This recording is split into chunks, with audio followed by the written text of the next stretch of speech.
အားလုံးပဲမင်္ဂလာပါဒီနေ့ကျွန်တော်တို့လေ့လာရမယ့်အကြောင်းကတော့ verb tenses တွေနဲ့ပတ်သက်ပြီးတော့ဖြစ်ပါတယ် verb tenses 12မျိုးရှိတဲ့ကမှကျွန်တော်ပထမအဆုံးနဲ့အလွယ်ကူဆုံးဖြစ်တဲ့ present simple tense present continuous tense ပြီးတော့ present perfect tense present perfect continuous tense ဒီ tenses လေးမျိုးနဲ့ပတ်သက်ပြီးတော့အသေးစိတ်တရားရှင်းပြပေးသွားမှာဖြစ်ပါတယ်ဆိုတော့ပထမအဆုံးအနေနဲ့ present simple tense We use the present simple to talk about things that happen regularly, facts, raw things, or things that are always true. It's used with time words like every day, usually, always, and sometimes. ကျွန်တော်တို့က present simple tense ကိုအမြဲတမ်းပုံမှန်ဖြစ်ဖြစ်တာရှိတဲ့အရာတွေအမြဲတမ်းမှန်နေပြီးတော့မပြောင်းလဲသွားတဲ့အရာတွေအတွက်သုံးတယ်ဒီအရာတွေကိုပေါ့နော်သူတို့ကို time word ဖြစ်တဲ့ every day, usually always and sometimes အဲ့ဒီ word တွေနဲ့တွဲသုံးလို့ရှိတယ်အလွယ်မဲ့မယ်ဆိုလို့ရှိရင် habit အလေးအကျင့်တွေဒါမှမဟုတ်ပြီးတော့ general truth ရေပွားအပြင်မှန်ကန်တဲ့အမှန်တရားတွေ repeat action ခဏထပ်လုပ်နေတဲ့ action တွေနဲ့ပတ်သက်ပြီးတော့ကျွန်တော်တို့ပြောချင်တယ်ဆိုလို့ရှိရင် present simple tense ကိုသုံးတယ်ပေါ့နော်ဒီမှာကျွန်တော်တို့ structure လေးကိုလေ့လာကြည့်လိုက်ရအောင်သူ့ရဲ့ positive structure မှာဆိုလို့ရှိရင် subject plus base verb ဆိုတာကတော့verb 1ကိုဆိုလို့ရှိရင်ပဲဖြစ်ပါတယ် add as or es for he she it as ဒါမှမဟုတ် subject he she it အတွက်အဲ့ဒီ verb base verb ရဲ့အနောက်မှာ as ဒါမှမဟုတ် es လိုက်ပြရမယ်ပေါ့နော်ဒါကျွန်တော်တို့ငယ်တွေကသင်ခဲ့ပြီးတော့ဆိုတော့သိကြမှာပါSo negative အနေနဲ့သွားမယ်ဆိုလို့ရှိရင် subject plus do or does being not plus base verb နောက်ဆုံး correction ကြတော့ do or does plus subject being base verb So ကျွန်တော် example sentence လေးကြည့်လိုက်ရအောင် I wake up at 6 a.m. every day So ငါမနက်တိုင်း6နာရီထားတယ်ဒီမနက်တိုင်း6နာရီထားတယ်ဆိုတာကhabit လည်းဖြစ်တယ်ပြီးလို့ရှိရင် repeat action လည်းဖြစ်တယ်ပေါ့နော်ဒါအလေးချင်းလည်းဖြစ်လို့ကျွန်တော်အမြဲထပ်ပြုလုပ်နေခဲ့တဲ့ action ဖြစ်တယ်ပေါ့နော်ကျွန်တော်ကပြောဒါဒီမှာသူ့နောက်မှာ time word every day ဆိုတာလေးပါတယ် She goes to the gym every Sunday ဒီစာကြောင့်ဆိုလို့ရှိရင်လည်း present simple tense ပေါ့နော်သူက every Sunday ဆိုတဲ့အနောက်မှာtime word လေးပါတယ်ပြီးတော့သူကgym ကိုအပတ်စဉ်တနင်္ဂနွေနေ့တိုင်းသွားတာဖြစ်တဲ့အတွက်သူကပြောဆိုလို့ရင် habit တစ်ခုလို့လည်းပြောလို့ရတယ်ဒါမှမဟုတ် repeat action လို့လည်းပြောလို့ရတယ် They like to play football ဟုတ်ပြီဒီစာကြောင့်မှဆိုလို့ရှိရင်သူက habit တော့မဟုတ်တော့ဘူးပြီးလို့ရှိရင်repeat action လည်းမဟုတ်ဘူး repeat action တော့ဖြစ်ရင်ဖြစ်နိုင်မှာနော်ဒါပေမဲ့ they play football ဆိုမှ repeat action ဖြစ်မှာဟုတ်အခုအချိန်မှာ they like to play football ဆိုတော့သူတို့ကဘောလုံးအားကစားရကြိုက်တယ်အဲ့တော့သူက general truth ဖြစ်တယ်ပေါ့နော် He doesn't eat meat ဒါကလည်း general truth အမျိုးအစားပဲပြီးလို့ရှိရင် do you watch TV at night မင်းညဘက်ကျလို့ရှိရင် TV ကြည့်လားဒါကတော့ကျွန်တော် question sentence ပေါ့နော် so ကျွန်တော်တို့နောက်တစ်ခုကိုလေ့လာလိုက်ရအောင်နောက်တစ်ခုကတော့ present continuous tense ကျွန်တော်တို့ present continuous tense မှာဆိုလို့ရှိရင် we use the present continuous to talk about action are happening right now or action that are happening around this time but not necessarily at this exact moment it also used to talk about future plansကျွန်တော်တို့ present continuous tense ကကြတော့သူကအခုလက်ရှိဖြစ်နေတဲ့အနေအထားကိုပြောချင်တာအခုလက်ရှိလုပ်နေတယ်အခုပြောနေတဲ့အချိန်မှာလည်းလုပ်နေတယ်အရာမျိုးကိုဆိုချင်တာပေါ့နော်ဒါတစ်ခုကသူက used to talk about future plan အတွက်လည်းအသုံးပြုတယ်ပေါ့နော်ဒီညမှာ future plan အတွက်အသုံးပြုတယ်ဆိုတဲ့ညမှာပေါ့နော်ကျွန်တော်တို့ပြောချင်တာက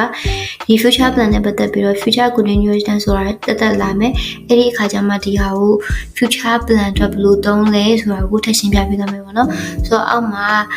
review အပြင်မှာမယ်ဆိုလို့ကျွန်တော် things happening at the moment အခုလက်ရှိဖြစ်ပျက်နေတဲ့အနေအထားပေါ့နော်နောက်တစ်ခုကတော့ temporary reaction ကျွန်တော်ယာယီဖြစ်ပျက်နေတဲ့ action တွေပြီးတော့ planned future events ကျွန်တော်အနာဂတ်အတွက်ကြိုပြီးစီစဉ်ထားရအောင်နော်အဲ့ဒါကျွန်တော်ထပ် verb တွေနဲ့အကြောင်းလာလို့ရှင်းပြမယ်လို့ပြောရအောင်နော်ကျွန်တော်သူ့ရဲ့ structure ဒီစာပုံကိုကြည့်လိုက်ရအောင်So positive မှာဆိုလို့ရှိရင် subject plus is plus for ing တော့ negative မှာဆိုလို့ရှိရင် subject plus is not plus verb ing question mark solution နော် is are plus subject plus verb ing ကျွန်တော်ဒီမှာ example sentence ကြည့်မယ်ဆိုလို့ရှိရင် I am studying for my exam ငါရဲ့စာမေးပွဲအတွက်စာရေးလေ့လာနေတယ် She is talking on the phone now သူမကအခုဖုန်းပြောနေတယ် They are building a new house သူတို့တွေကအိမ်တစ်လုံးဆောက်နေတယ် He isn't listening to the music သူကတချို့ကနားမထောင်နေဘူး Are you watching the movie right now မင်းအခုဒီရုပ်ရှင်ကကြည့်မှုလားပေါ့နော်ဟုတ်ပြီကျွန်တော်တို့ပေါ့နော်ဒီမှာဆိုလို့ရှိရင်အရှိအခုပြောခဲ့တာက present simple tense နဲ့ present continuous tense အဲ့ဒီနှစ်ခုကဒီလက်ရှိနေတာတွေလွယ်နေသေးတယ်ဒီမှာလည်းခတ်မဲ့အရာကဒီမှာ perfect တွေပါလာပြီအခုလေ့လာဝါကမှာက present perfect tense နဲ့ present perfect continuous tense အဲ့နှစ်မျိုးကျန်တယ်အဲ့နှစ်မျိုးနဲ့ပတ်သက်ပြီးတော့နည်းနည်းလေးရှုပ်ထွေးတယ်လို့တော့ရှိတယ်ဒါပေမဲ့ကျွန်တော်အတက်နိုင်ဆုံးရှင်းလင်းဖြစ်အောင်ရှင်းပြပေးမယ် So we used the present perfect to talk about the action that happened at sometime in the past. Sometime in the past ที่ပဲဖတ်ပြီးတော့နားလည်အောင်ပြောပြမယ်ဆိုလို့ရှိရင်ဒီ present perfect tense ဆိုတာ action တစ်ခုခုကကျွန်တော်တို့အတိတ်အချိန်တချို့သောအတိတ်အချိန်တစ်ခုမှာပြီးခဲ့တဲ့အရာဒါပေမဲ့ exact time is not important အခုအချိန်မှာတော့အရေးမပါနေတော့ဘူးပေါ့နော်is also show a connection to the present ဒါပေမဲ့သူတို့တွေကလက်ရှိအနေထားနဲ့ connection ဖြစ်နေတဲ့ချိတ်ဆက်မှုရှိနေတယ်ဟိုဒါကိုဖော်ပြတယ် like something that still matter now just finish သူတို့အဲ့ဒီအရာကအခုချိန်ထိတခုခုဖြစ်ခဲ့တယ်ဆိုသိခဲ့တယ်ဒါပေမဲ့ပြီးသွားပြီပေါ့နော်ဆိုတော့ကျွန်တော် example sentence နဲ့ကြည့်ရင်ပိုရှင်းမှာမလို့ဒီအချက်လေးတွေပဲရင်မကောက်သူက past action with present result အတိတ်မှာဖြစ်ခဲ့တဲ့ action တစ်ခုဒါပေမဲ့ present အခုလက်ရှိမှာက past action အတွက်လက်ရှိအချိန်မှာ result ထွက်တယ်ပြီးတော့ life experience ဘဝအတွေ့အကြုံမျိုးလည်းဖြစ်နိုင်တယ်ပြီးတော့ recently complete action အခုမကြာသေးခင်ကမှပြီးသွားတဲ့ action တစ်ခုကိုပြောချင်တယ်ပေါ့နော်ဆိုတော့ဒီမှာ sentence structure ကိုအရင်ကြည့်မယ် sentence structure မှာဆိုလို့ရှိရင် subject ဒီ sentence structure တရားမှတ်ထားဖို့လုပ်မယ်နော် subject plus has have or has plus past participle ဆိုတာကတော့ကျွန်တော်တို့ verb 3ကိုဆိုလိုချင်တာဖြစ်ပါတယ် negative subject plus have or has not plus past participle question mark solution have or has plus subject plus past participle ဆိုတော့ကျွန်တော် example ကြည့်အောင်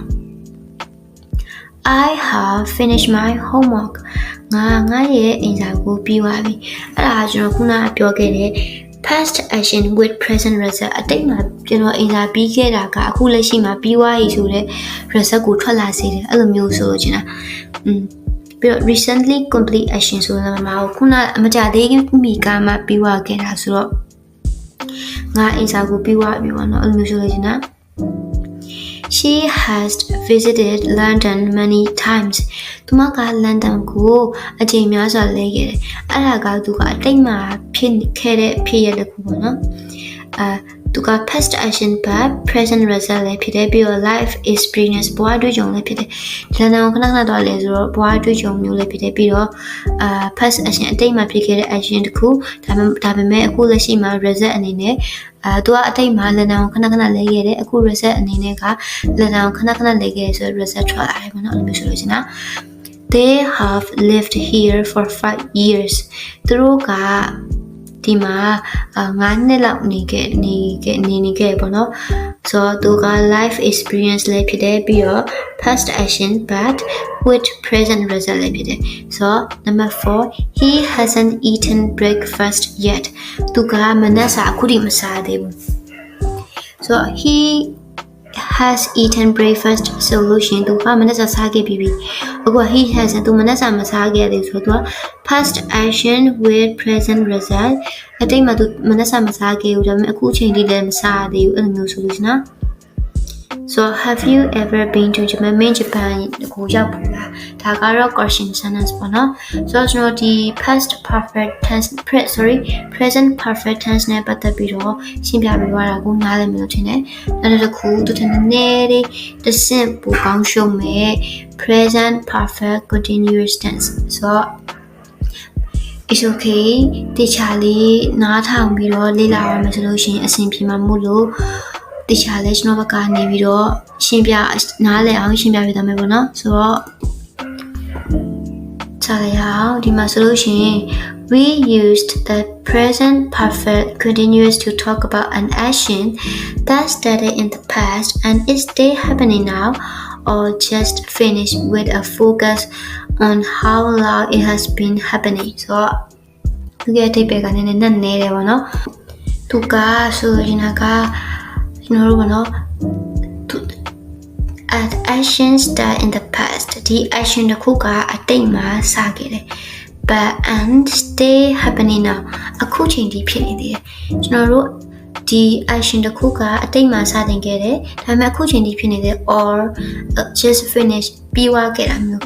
ဒါမှမဟုတ် with focus on how long it has been happening so ဘယ်လောက်ထိကြာဖြစ်နေလဲဆိုတာကိုပေါ့နော်ပြောပြချင်တာမျိုး so သူက ongoing action ဆက်လက်ဖြစ်ပျက်နေတဲ့ action ဒါမှမဟုတ် action that started in the past and are still happening မှာဒီမှာသုံးတဲ့ state ကလေးနဲ့နည်းနည်းကွဲပါတယ်သူက action that started in the past and are still happening so showing duration အချိန်တိုင်းတာကိုဖော်ပြခြင်းနဲ့ဒါမှမဟုတ်သူကို with or for or sync နဲ့တော့ကျွန်တော်ပြန်ရှင်းပြပေးပါမယ်သူကကျွန်တော်တို့ action တစ်ခုကိုအတိတ်မှာစခဲ့တယ်ဒါပေမဲ့အခုချိန်ထိဖြစ်နေသေးတာမျိုးဘောနော် ongoing action ဖြစ်တယ် action that started in the past and stay happening and showing the duration so သူရဲ့ sentence structure က subject plus have or has been or has been plus ing so negative အနေနဲ့ subject plus have not been or has not been plus ing so question မှာဆိုလို့ရှိရင် have or has plus subject plus been plus ing အဲ့လိုမျိုးလာမယ်ပေါ့နော် so သူကရိုးရိုး positive ကိုပဲနောက်တစ်ခါပြန်ပြောကြည့်အောင် subject ပါမယ် have been or has been ဖြစ်မယ်ပြီးရင်သူ့နောက်မှာ ing လိုက်မယ်so ကျွန်တော်တို့ example နဲ့ကြည့်ကြည့်အောင် I have been learning English for 2 years ငါအင်္ဂလိပ်စာလေ့လာနေတာ2နှစ်တောင်ရှိပြီ so ဒီ action ကဘာကိုလဲကျွန်တော်အင်္ဂလိပ်စာကိုလွန်ခဲ့တဲ့2နှစ်ကစလေ့လာခဲ့တယ်ဒါပေမဲ့အခုချိန်ထိလည်းလေ့လာနေတော့ပဲအဲ့လိုမျိုးကိုဆိုလို့ချင်တာ She has been working at the hospital since January သူမကဆေးရုံတရုံမှာလုပ်နေရမှာနော်ဘယ်ချိန်တည်းကဆိုလို့ရှိရင် since January လစားတဲ့ကလုပ်တယ်ပေါ့နော်ဆိုတော့တစ်လပိုင်းစားတဲ့ကပေါ့နော်ဒီမှာခုနကပြောခဲ့တဲ့ showing duration အချိန်အတိုင်းတာကိုဆိုလို့ချင်တာ so they have been playing football all afternoon သူတို့တွေကဒီတစ်နေ့ကင်းလုံးကို football ဘောလုံးအားကစားကိုကစားနေကြတယ်He has been waiting for the bus for 30 minutes. So သူက bus ကားကိုမိနစ်30အောင်ရှိပြီးစောင့်နေ။သူကစောင့်နေခဲ့တာ။အဲ့ဒီ10မိနစ်ကစပြီးတော့အခုမိနစ်30ထိရှိသွားတယ်။ဒါပေမဲ့လည်းအခုချိန်ကြီးစောင့်နေရတယ်မှာ bus ကားမလာသေးတဲ့အတွက်အဲ့လိုမျိုးဆိုလို့ချင်တာ We have been watching a movie together. ငါတို့တွေကရုပ်ရှင်ကိုတူတူကြည့်နေခဲ့ကြတယ်ပေါ့နော်။ so သူကဘယ်လိုမျိုးဆိုလို့ချင်တာလဲဆိုတော့သူကဘာနော်အတိတ်မှာလည်းစားခဲ့တယ်ဒါပေမဲ့ finish with a focus how long has it been happening အဲ့လိုမျိုးဆိုလို့ချင်တာပေါ့နော် showing the duration ကိုလည်းဆိုလို့ရတယ် ongoing action ကိုလည်းဆိုလို့ရတယ် such နော်ဒီ၄မျိုးနဲ့ပတ်သက်ပြီးတော့ပြပြပေးခဲ့တာတခြားပြပြမှန်အရင်တော့အရှိကစာလေးလာတဲ့ဗီဒီယိုတွေမှာစကားပြောရနည်းနည်းမြန်တယ်ဒါပေမဲ့ဒီအခုလေ့လာခဲ့တဲ့၄မျိုးမှာတခြားပြပြမှန်နေနဲ့နားဝင်အောင်သေးစိတ်တစ်လုံးချင်းပြပြပေးတာပေါ့နော် such နော်အခုရှင်းပြပေးတဲ့၄ခုလုံးကိုနားလည်မယ်လို့ထင်တယ်အဲ့လိုမျိုးနားလည်မလားနားမလည်မလားကိုကျွန်တော်စမ်းသပ်တဲ့အနေနဲ့ quiz လေးလုပ်ထားရပါတော့ဒီမှာ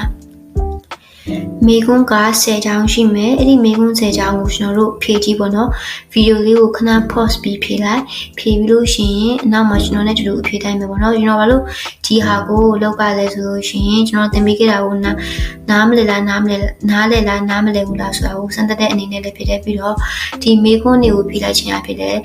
လေ့လာသူရဲ့အုံနောက်ထဲမှာပို့ပြီးတော့မှတ်မိသွားတယ်လို့ခံစားရစေဘောနော်အဲ့ဒီအတွက်ကြောင့်မလို့လာဖြစ်ပါတယ်ဆိုတော့ကျွန်တော်ဗီဒီယိုလေးကိုခဏ pause ပြီးတော့ဖြည့်ကြည့်ပါကျွန်တော်လည်းတူဖြည့်ထိုက်ပါမယ်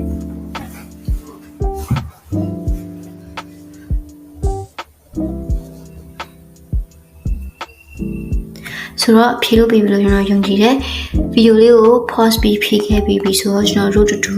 အဖြည့်တက်လိုက်ရအောင်ပထမဆုံးစမ်းနှံရဲ့အဖြေမှန်ကတော့ goes ပါ she usually goes to the gym after work သူမကသူအလုပ်ပြီးတဲ့အချိန်တိုင်းဂျင်ကိုသွားလေအမြင်သွားတယ်ပေါ့နော်ဆိုတော့ကျွန်တော်ဒီမှာပြောပြရတာ time word ဖြစ်တဲ့ usually ပါတယ် is a habit အလေးကျင့်လည်းဖြစ်တယ်ဆိုတော့ကျွန်တော်တို့သူကို present simple tense ကိုသုံးတယ်ဆိုတော့ကိုနောက်မှာ es ထည့်ရတဲ့အကြောင်းရင်းက she ကverb subject အနေနဲ့ဆိုအနေကိန်းဖြစ်တဲ့အတွက်သူနောက်မှာသို့မဟုတ် es ထည့်ပေးရမှာနော်ကို verb ရဲ့နောက်မှာ goes verb က goes goes ဖြစ်သွားတယ်ပေါ့နော်ဆိုတော့number 2ပေါ့နော်ဆိုတော့ they don't watch TV every day သူတို့က TV ကိုနေ့တိုင်းမကြည့်ဘူးပေါ့နော်အဖြစ်မှန်ကတော့ don't watch ပဲဖြစ်ပါတယ်ဘာလို့ဆို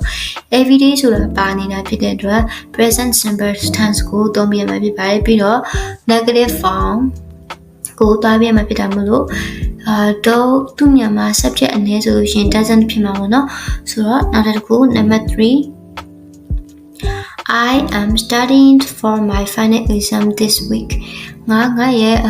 နောက်ဆုံးစာမေးပွဲဒီတစ်ပတ်နောက်ဆုံးစာမေးပွဲအတွက်စာလေးလာနေတယ်ဆိုတော့ action is happening around now ကျွန်တော်ကပြောပြချင်တာကဒီနေ့မှာဘာဖြစ်လဲဆိုတော့ငါနောက်တစ်ပတ်